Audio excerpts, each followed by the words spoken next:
Welcome to the Retro Movie Review, the show that commits movie geekicide every week. Two geeks will compete in a 2-minute movie rant-off, and the loser will suffer the button of doom. This week our geeks will be arguing about Shaft, said to be the first blaxploitation movie. Shaft is a smooth-talking, sharp-dressed black New York detective who finds himself dragged into a gang war between the mafia and the Harlem drug lords. Former model Richard Roundtree plays the eponymous hero, and the 1971 thriller is based on a novel by Ernest Tidyman. The movie was directed by Gordon Parks, who crops up in a cameo as an apartment landlord. There's also a cameo by Muhammad Ali's sidekick Drew Bundini Brown, the man credited with writing Float Like a Butterfly, Sting Like a Bee, and the soundtrack by funk legend Isaac Hayes won an Oscar for Best Original Dramatic Score. Chris will be defending Shaft, so he goes first. Are you ready, geeks? Yes. Yes.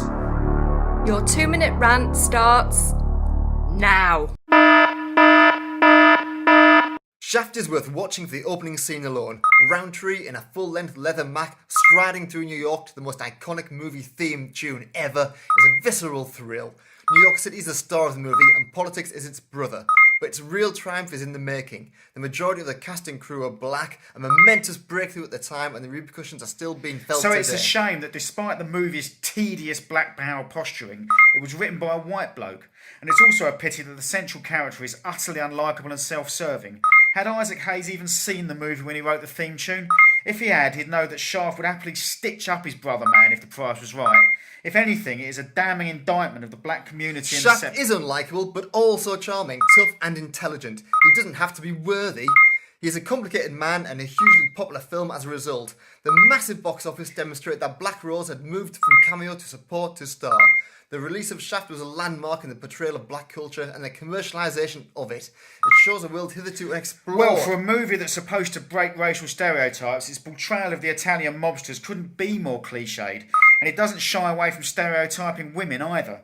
They're nothing but doormats who serve no other purpose than to prove what a stud Shaft is. And don't even get me started on the sex scenes. They are the worst kind of soft-focused 70s compromise.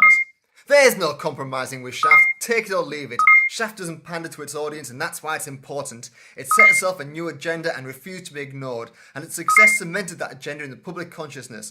And even if you take away Shaft's political element, it's still a tightly scripted, tough cop drama that's exciting and perfectly paced. Violent, comic, tender, it sparked I two could sequels. accept all of that if Shaft was truly original, but the truth is, Sweet Sweet's Badass Song was the first blaxploitation movie.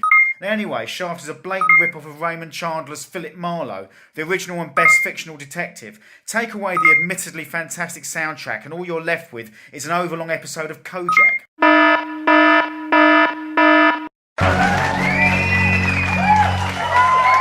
At my signal, unleash hell.